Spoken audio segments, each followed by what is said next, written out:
దేవుని నామానికి వందనాలు. డాక్టర్ తెరెసపాల్ గారు రాసిన శాశ్వత సత్యము పుస్తకము నుండి మీరు వింటూ ఉన్నారు.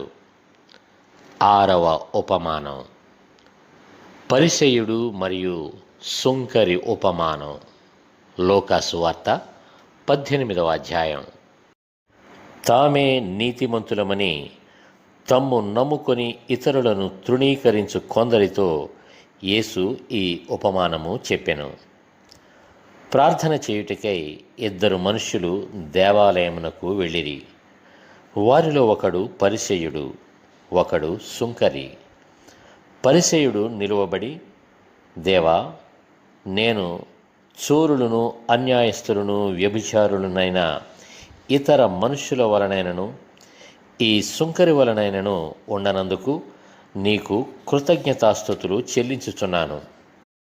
వారమునకు 2 మారులు ఉపవాసము చేయుచు నా సంపాదన అంతటిలో 10వ వంతు చెల్లించుచున్నానని తనలో తాను ప్రార్థించుచుండెను.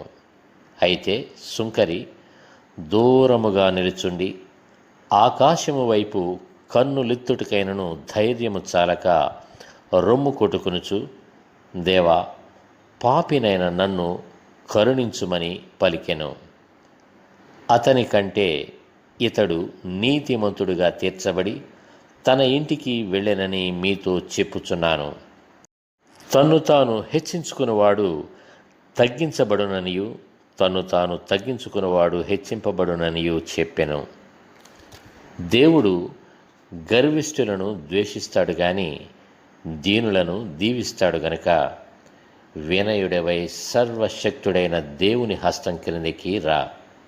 తగిన సమయంలో నిన్ను హెచ్చిస్తాడు.